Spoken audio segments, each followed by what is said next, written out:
Give us a brief overview of your background. I did my undergrad and I got a master's at MIT in computer science. And then after that, I was briefly a strategy consultant. And then right before I started business school, I was working in private equity on the operating side. Why did you pursue an MBA?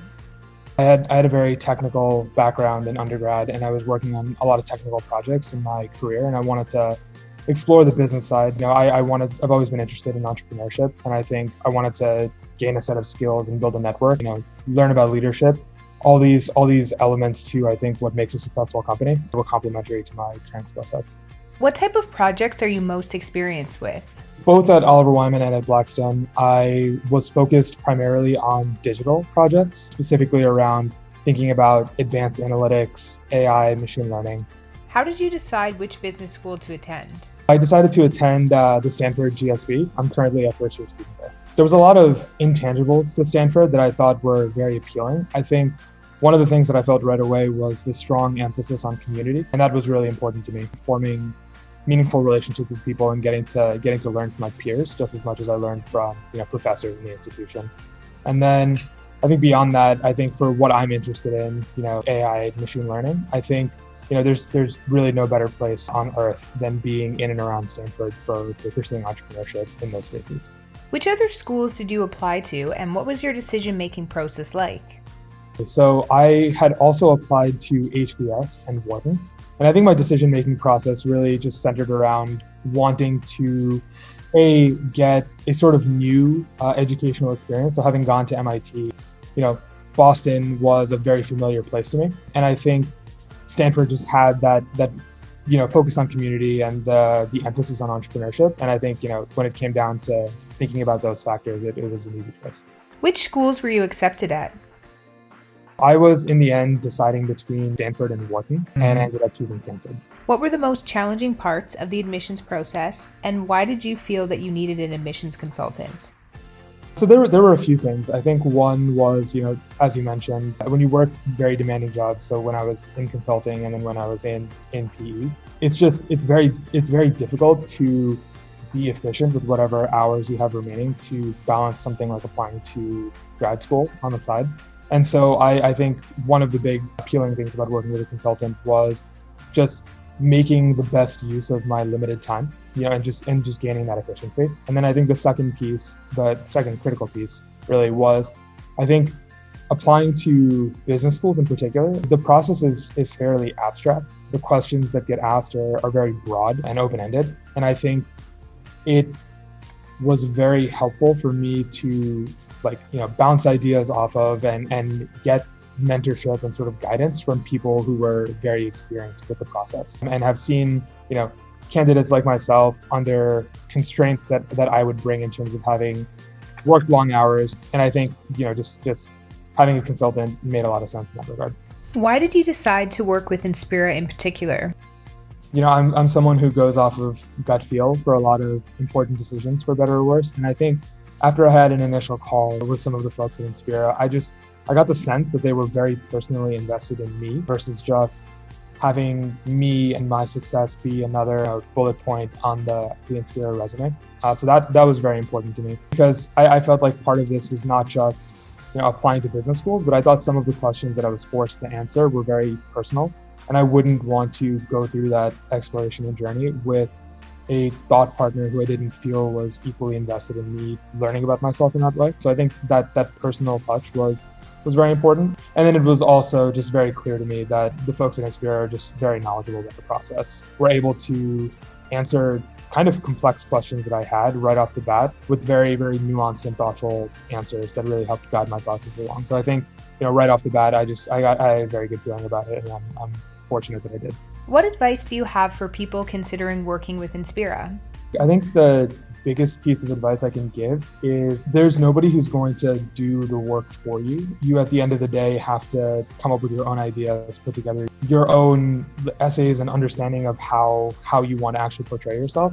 Inspira is very much a thoughtful thought partner. And I think my advice would be don't forego the opportunity to really push on thinking about some of this stuff yourself. And then I would say the other thing I would suggest is have ideas about you be challenged. I think one of the most fruitful elements of the experience, beyond just, putting together the application and having a degree of success with the outcomes was when I was asked to confront hard questions about myself and my motivations. I think having someone like the folks at Inspira be very direct about challenging me and asking me to, dig deeper, think deeper, and sort of call me out when some of my ideas and thoughts didn't really make a whole lot of sense. I think that was awesome. So I think the other piece of advice I would have is just be open and willing to that type of interaction, because it's what I experienced, and I think it was a very beneficial thing to have during the process. What was your experience like working with Inspira? The turnaround time was super fast. In my mind, I had thought I'll work on an essay, and if I want to get feedback on the ideas or the quality of writing, it'll take a few days at a time because folks are busy. But the turnaround time was lightning fast. If I sent something in the morning, I had really detailed feedback by the evening. So really, the ball was in my court, which was fantastic because given what I had mentioned earlier about my hours and the difficulty of my scheduling, to have the ball be in my court as much as possible was just really important. And I think, working with folks at Inspira, just so friendly, it's just such a collegial thing. I always felt like I could pick up the phone and give the folks a call and ask questions, big or small. And, when you're in the trenches really working on difficult problems, Inspira will be there with you. What are some aspects of Inspira's support that were most valuable to you?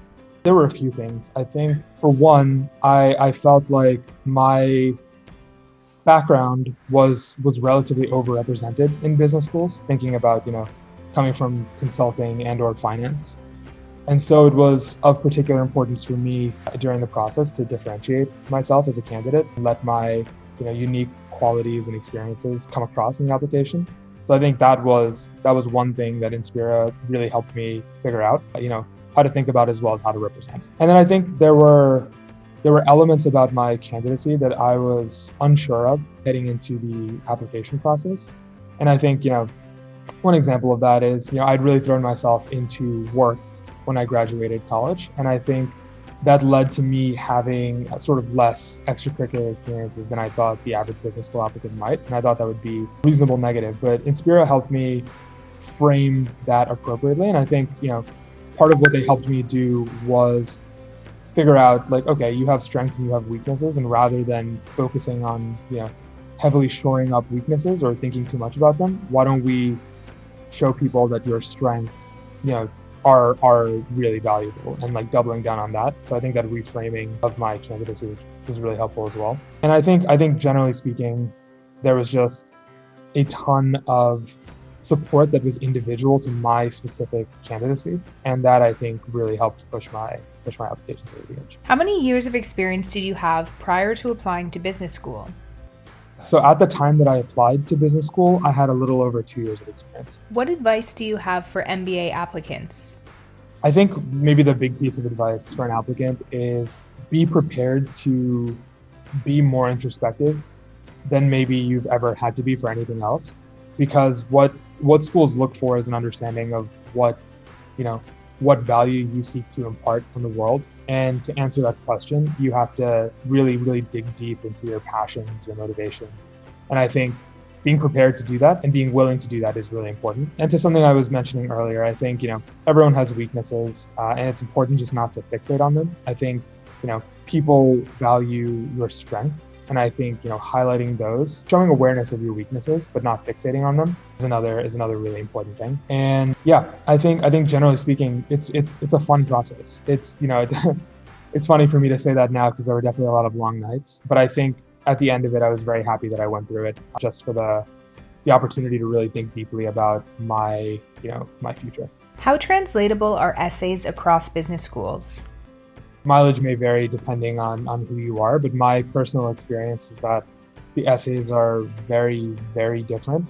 And the reason for that is each one asks, similar types of questions that call upon similar experiences in the answer, but answering the question very, very directly and making sure that what you're explaining is answering the specific questions being asked is of utmost importance. So while there's some overlap in terms of content and experiences that you might highlight, I think approaching each essay as its own individual entity, distinct from any other applications or essays, is really important. What are you most looking forward to?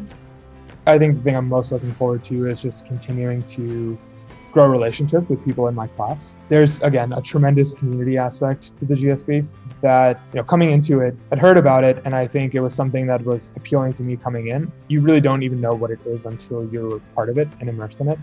And I'm just looking forward to continuing down that journey of really getting to know my classmates. And then I think there's a few other things. I think one of the appealing elements about business school for me was the global nature of it. So there's a high proportion of international students in every class at the GSB. And I think there's a large emphasis, in non-COVID times to do a lot of work internationally and gain that global exposure. In undergrad, I didn't have the opportunity to do any sort of study abroad or do any work internationally. So that to me was something that I'm really looking forward to.